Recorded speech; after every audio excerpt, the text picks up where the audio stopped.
Ianarako dia Rakotoatsifa Sedera Voary.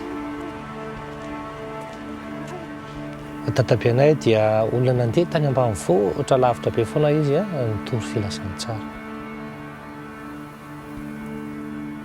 Tamin'ny taona 5 dia nandeha tany ambanivohitra namangy an'i tatabenay. Taona anazy namangy anazy. Dia rehefa nanatona anazy zany dia efa alohany andeha izy dia mivavaka izy dia naveriny indray io teny eo amin'ny asan'ny apôstôly toko voalohany 15 hoe ary ho vavy olombeloko ianao eto Jerosalema, Samaria, Jodia ary hatrany aparany tany. Fa herinandro taorianany izy dia maty.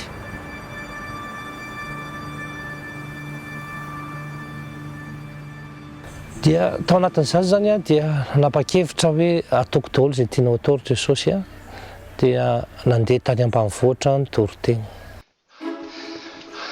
Tena moa zany naty ala moa dia miakatra midina saotra amin'ny tompo misy masakana miasa fitoriana.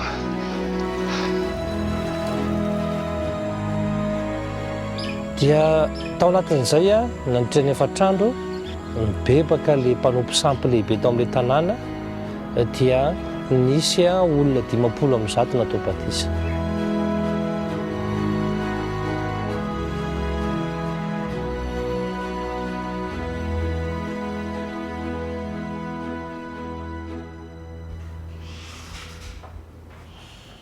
Dia taorian'io zany tsy tafandramany intsony fa tany amin'ilay olona foana ny foko dia tia hiverina any foana zany ako ary teo nanomboka ilay antso asa misionnaire.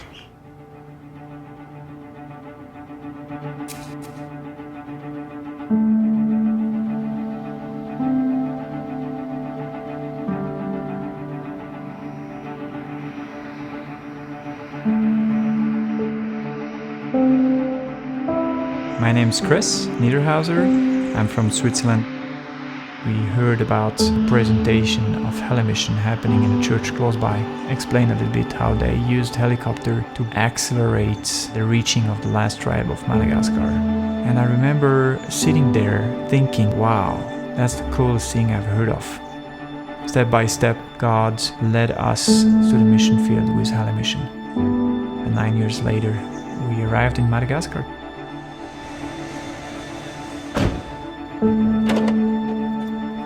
I'm Jean-Christophe Galerato, I'm French. We've been here for almost 10 years. The main goal of Helimission is to bring the gospel to the lost. Helimission started back in the early 70s with the pastor and missionary and evangelist Ernie Tanner from Switzerland. He was a missionary in Africa, preaching the goodness of Jesus in bush villages. And then he had that vision, why can't we use the helicopter to bring the gospel to remote areas when it's really difficult to reach? And that's how it started actually. And now we have today 10 helicopters altogether operating in Ethiopia, in Madagascar and Indonesia, in Papua and Sulawesi. The geography of Madagascar is very unique. The whole eastern coast is covered by tropical rainforest. And then you have the high plateaus, lots of hills. We have a desert in the southwest. And on a big island like this, you only have small country roads. Sometimes we have landslides, so portions of the roads disappear. And the dirt roads during the rainy season are basically unusable. Of course, you have churches in all the big cities, but you have thousands and thousands of villages completely untouched by the gospel.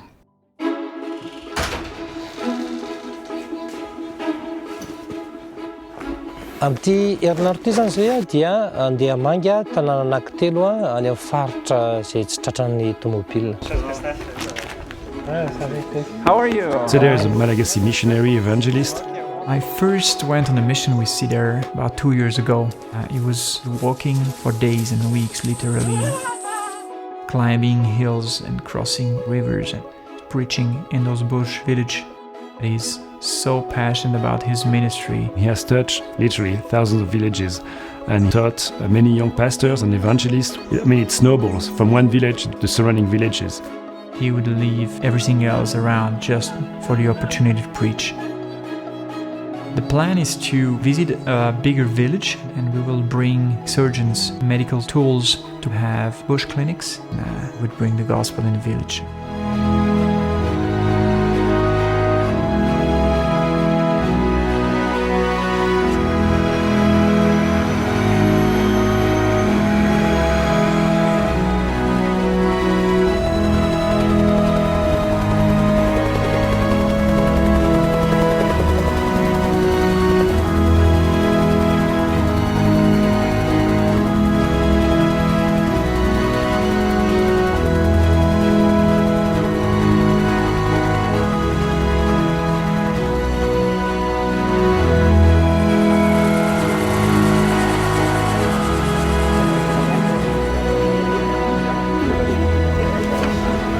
grateful.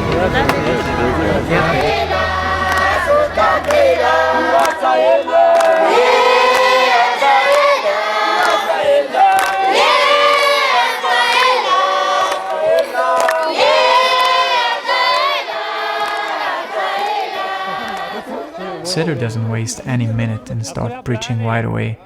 Dia tsara mifanintsafa aminareo miaro aminareo indray na dia fa elaela ary fa dia vavaka angamba hisaotra an'Andriamanitra moa tsika ny amin'izao programme izao misaotra anao fa ianao natotosa izao programme izao ary apetraka eo am-pilatananao zavatra rehetra raha io ianao niasa amin'ny fiainan'olona tsiraray avy eto.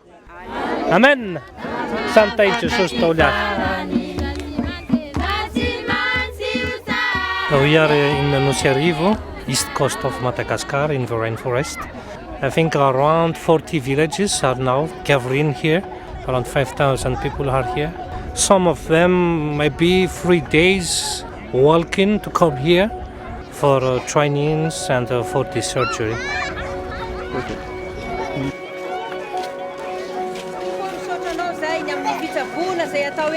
Makasitraka anao zay ny amin'ny zavatra rehetra zay ataonao amin'ny tsiraray avy. Fa zao zany misy mifanafody manatona azy daholo zay marary akoatran'le didina zany manampy ny docteur Fernand. Izay apaka mandray marary hatramin'ny alaka misy maraina. I had this heart formation for a long time, and my wife did too. My wife is an emergency room nurse. Many people in those areas, when it comes to surgeries and any advanced care, they don't have anything around to give them that surgery, literally change their life.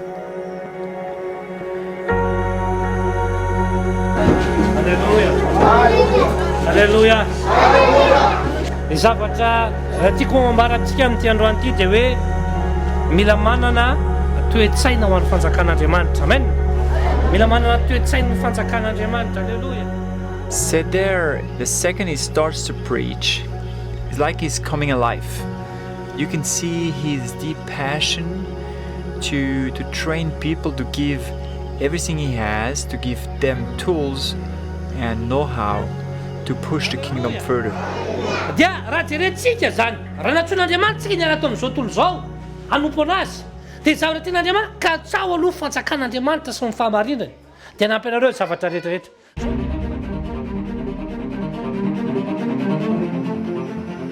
Once we have established a camp for the bush clinic, we move on with the helicopter to other village just for evangelism purpose.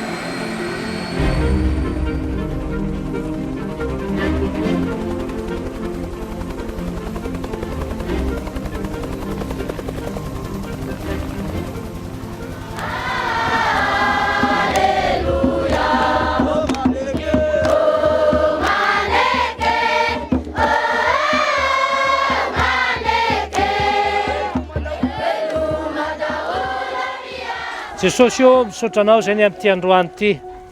Raha mbola tantaninao sy vivinao raha tonga indray. Ary ny tanjonay ohatra dia hoe anangana missionnera maro mba ahafahana manatratra andreo faritra zay atao hoe mbola betsaka eto Madagasikara ny tsy malala an'i Jesosy Kristy.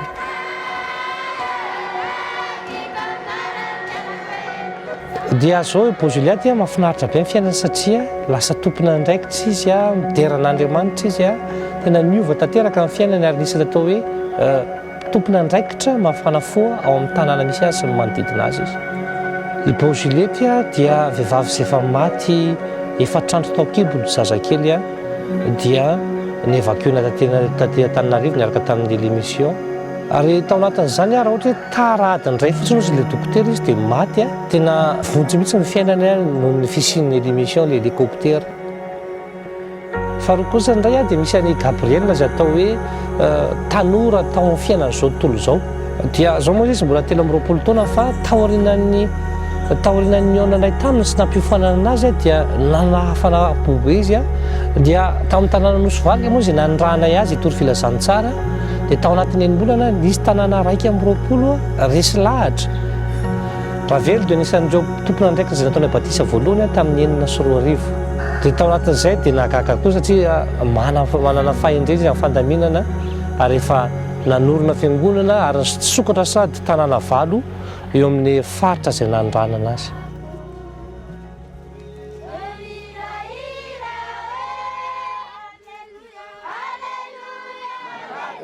Alleluia. Ka aloha nidirantsika batisa zany dia izay hoe hivavakantsika hifona ho an'ny tsy fahatanterantsika ho azy zavatra nataontsika tsy miendrika teo anaty an'Andriamanitra dia hifontsika mba ahafahan'Andriamanitra mamindra fo antsika ary mitondra antsika anaty izany fiainam-baovao zany a fiainafeno fandraisana izany. Amen. Mihira antsika izany.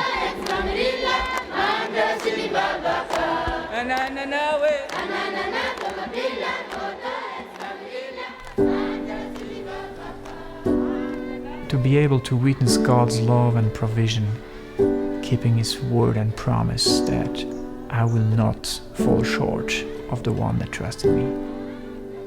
I think that's one of the most impacting stories that I've witnessed.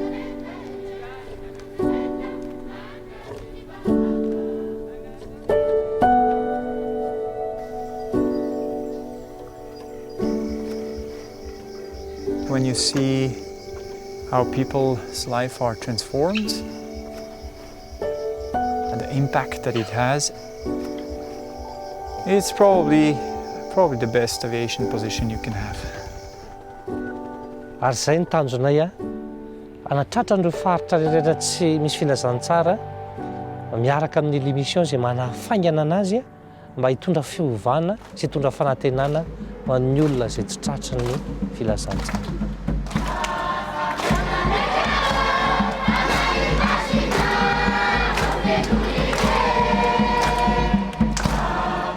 Hallelujah.